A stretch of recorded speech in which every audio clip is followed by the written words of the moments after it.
Hey guys, I've been a challenger player for the last 3 sets, and in this video I'm going to go over my thoughts on how I think you should be playing the current patch. So one of the major changes in patch 12.19 was the astral nerf. Basically the change was it's now a lot more likely to get gold instead of the astral unit themselves, making it a lot harder to 2-star your astral units. This is relevant because one of the main strengths of the astral opener was to push levels aggressively as long as you could play another 2-star astral unit. Even though you destroy your econ, by playing the extra 2-star astral unit, you would end up making the gold back because your average gold return for playing astral would increase, counteracting the damage to your econ. But because it's a lot harder to hit these 2-star astral units, you're never going to hit these 2-star astral units to break into the next breakpoint for the astral table, which is going to lead to less econ, and you're going to take a lot more damage because you won't be able to stabilize at stage 3. You could still play the astral opener, but in my opinion, you should only play it if you have literally nothing else to play, or you already have a 2-star Skarner, Vladimir, or Nidalee. So because of this, it's a lot more difficult to get to level 8 these days. Comps that stabilize at 7 are now in the meta, but if you could fast 8, it's still a lot better to play these boards because they just have higher cap. Overall, I think the meta is in a pretty balanced state, and the key distinction in this patch is knowing when to play an econ opener like Lagoon or Astrals, or to just play strongest board. So now I'm going to run through all of the comps that you could play for this patch. First, I'll go through the bruiser section.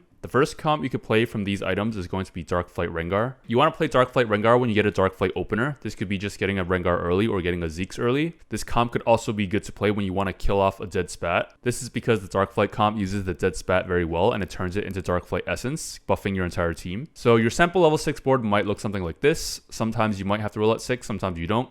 You can play 2 copies of Rengar instead of 2 copies of Rel if you want, but this board should pretty much be stable as long as you sack the Zeeks. At level 7, you're most likely going to have to roll a bit, and to stabilize at level 7, you're most likely going to need the Swain. To itemize Swain, you basically just put tank items on him. So Gargoyles, Spark, Morello, those are all pretty good items on Swain. And for your backline, you just want to play all DARKFLIGHT units. You could even play 2 copies of Rengar. And for Rengar, you don't have to worry too much about his items. Just put any 3 AD items you could find on him. So this could be IE Hodge, Runans, BT, Giant Slayer. It's pretty flexible. Just slam whatever item you get early and then play for tempo. Finally, if you want to cap out with this board, you want to go for 3-star Rengar and play around 2 or 4 assassins. So this is going to be the 4 assassin variation where you play 3-star Rengar.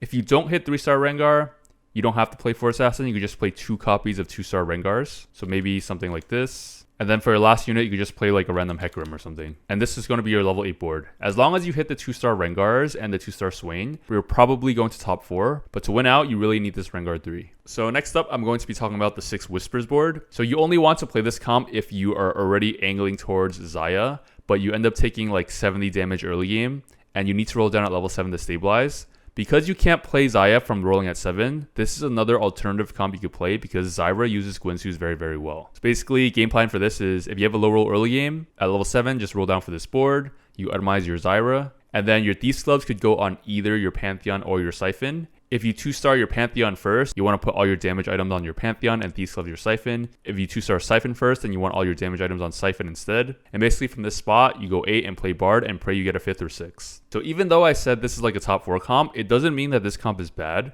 This comp is actually quite good from farming top 4s if you have a low roll opener. So next up is going to be the SERAPHINE comp. This is again going to be another top 4 comp because you're rolling for this comp at level 7 and it gets outcapped unless you hit SERAPHINE 3. And one thing to note is that this comp is very highly augment dependent. If you don't have the augments for this comp, you generally do not want to play towards it because you're just going to bot 4. Some very good augments for this are Cybernetic Uplink, Cybernetic Implant, First Aid Kit, CB, Better Together. If you have those augments, then yeah, feel free to play towards this comp at level 7. But keep in mind that when you're rolling for this comp at level 7, you don't only want to keep this option open. Generally, you want to flex between this comp and the 6 Lagoon Psalm comp as well because they use similar units and items. Your level 7 comp is going to look like this. You need Morello and Seraphine and Protector's Vow and Zac. You put your Thieves Gloves on Pantheon. That's usually all he needs. And the one item that Graves really needs is going to be Edge of Night because you want him to die last. So his BIS is going to be Edge of Night plus 2. Another variation to this comp at level 8 is by playing Nyla instead. In this case, you would just play a Nyla and a Kiana. This is going to give you 2 Tempest and 2 Assassin as well. And you could dual carry your Nyla and your Graves. Okay, so next up is going to be the Jade board. They both show you this patch. So this Jade comp is looking really, really strong at level 7. Basically at level 7, you roll down for 2-star Jax, 2-star Gnar, and 1-star copy of Pantheon, Shoyu, and SYFEN. And this will stabilize you until level 8. You want all your damage items to go on your Shoyu, and you want all your leftover items to go on Pantheon or SYFEN. So damage items for Shoyu are the typical bruiser items from last set. So BT, Hodge, Titans, GS, Edge of Night. Edge of Night is again going to be most important because you want Shoyu to die last. Another variation to this comp at level 7 is to play around 7 Jade instead of 5. this is going to require you to drop SYFEN, so your board might look something like this instead. And from this spot, you would just go 8 on 4-5 or 5-1, and then play around a board like this. Eventually, when you get Soraka, you could drop either Gnar or Jax for Soraka. And when you go level 9, you just want to play Bard. Alternatively, if you get a Jade Augment or Spatula, you could drop Jace for Soraka and play 7 Jade instead. So something like this, and you're probably guaranteed top 4. So the last comp for the AD boards is going to be the Olaf board. This is, again, another board you roll for at level 7. And if you only get Olaf 2, it's just going to be a top 4 comp. But if you manage to hit Olaf 3, you're probably guaranteed top 2. The caveat to this comp is you can only play this comp if you get an Olaf early. So for example, if you get Olaf from early game orb, you could start sacking him. Or if you start with the Augment Personal Training, that also gives you an Olaf, and it also starts scaling the HP of all your units. You generally cannot flex into this comp if you don't get an Olaf early. This is not one of those comps where, like, if at level 7 you're rolling down and you find a 2-star Olaf, you can't just go, oh, I'm going to play Olaf, because your Olaf is probably going to be down 30 AD, which is quite significant. So basically for this comp, at level 7, you roll down to 0 gold to 2-star your board, and you econ back up until stage 5-1. You're going to have 50 or 60 gold, and then you roll down again and pray to God you hit Olaf 3. If you know you don't have the gold to hit Olaf 3, another thing you could do is to go level 8 and just play Zoe. This is going to give you 3 mage, and Zoe is actually a very relevant unit. So this is probably going to be the top 4 play, where going for Olaf 3 is going to be the top 1 play. So next up, I'm going to go through the attack speed tree. In the attack speed tree, there's 2 main comps. It's just going to be ZYRA and XAYAH. I already went through ZYRA previously in the videos, so I'll only talk about XAYAH. So in this patch, XAYAH is a bit different because they buffed ZIPPY a lot. One new variation you could play at level 8 is going to be something like this, where if you hit 2-star ZIPPY, you could itemize your ZIPPY instead, and ZIPPY will usually one-shot their backline if you give her 3 DPS items. Eventually, once you do hit the Shyvana, you want to drop the ZIPPY and play Shyvana instead, and move over all your AD items onto your XAYAH, so your board might look something like this instead. Once you 2-star your board, you could go level 9 and then just play Bard. You want all your tank items on either your Jace or your Hecarim, depending on who you 2-star. XAYAH is just going to be Gwynsu's +2 as usual, and you want all your AP items on your Shyvana. Without Shyvana, XAYAH is just going to be a top 4 comp, but with Shyvana, you could usually play for top 2. So next, I'm going to be talking about Lagoon. So you only want to play Lagoon if you get a Lagoon opener. A Lagoon opener is basically if you happen to get 3 Lagoon very early. So you could start farming those Lagoon stacks from stage 2-1. Generally, if you don't have Lagoon by stage 3, you probably don't want to play around Lagoon.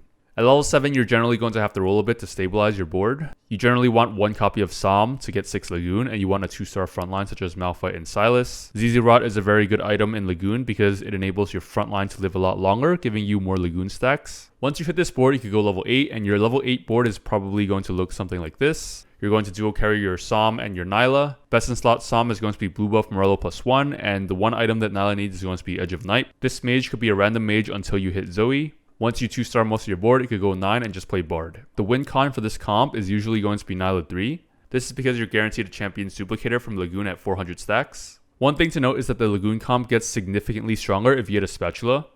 There are 2 variations you could play if you get Spatula. If you get a Mage Spat, you can play 5 Mage 6 Lagoon by making your ZYRA a Mage and playing Talia. The other variation you could play is to play 9 Lagoon instead.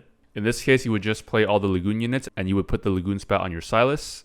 And again, you would just dual carry your Psalm and your Nyla. So next up is going to be the Dragonmancer comp.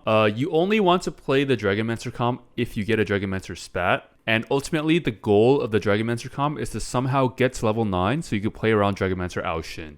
And there are a few ways to do this with Dragonmancer. One way is to 3-star your Karma. You could do this by slow rolling at level 5, and once you hit the 3-star Karma, you could just go fast 8 or 9 to roll for Aoshin.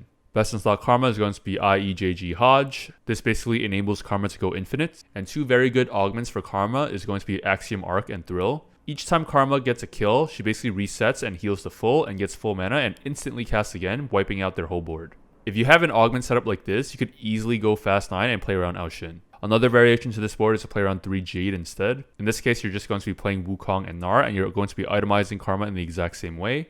And the other variation to get to level 9 Aoshin is again just going to be Dragonmancer Nunu.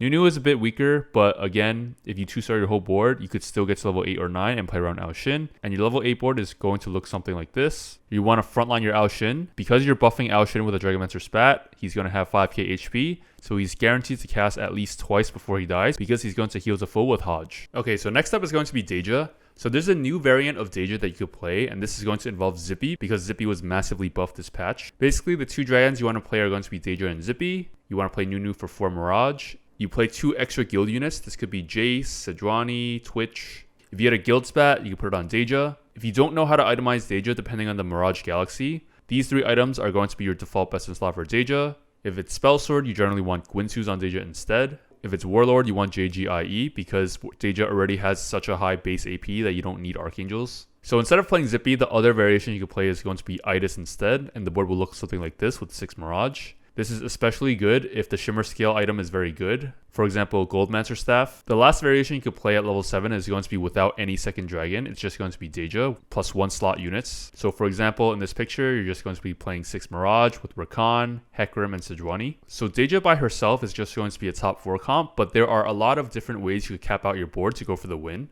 One way you could win out is by hitting a 2-star Yasuo with Cav Spat. Alternatively, since DAEJA uses AP items very well, you could go 9 and play into the 4-dragon legendary board to win out, which I'll go into later. So next from the AP comp is going to be Mage NOMSY. This is going to be a roll at 7 comp, so at level 7 you're going to roll down for a board like this. You want a 2-star frontline with a 1-star NOMSY. After you hit this board, you could go 8 and proceed to play more legendary units or even play into 7 Mage. Best in slot NOMSY is going to be Shojin, JG, and IE. So if you get the Mage Spat, one variation you can play at level 8 is going to be 7 Mage. You're going to want to Mage Spat your ZYRA. Additionally, if you don't hit the Mage Spat, you usually just want to play 5-cost legendary units like Soraka, Bard, and Zoe. And the win con for this comp is usually going to be 3-star NOMSY or 2-star Zoe. So finally, the last board I'm going to talk about is going to be the full dragon board.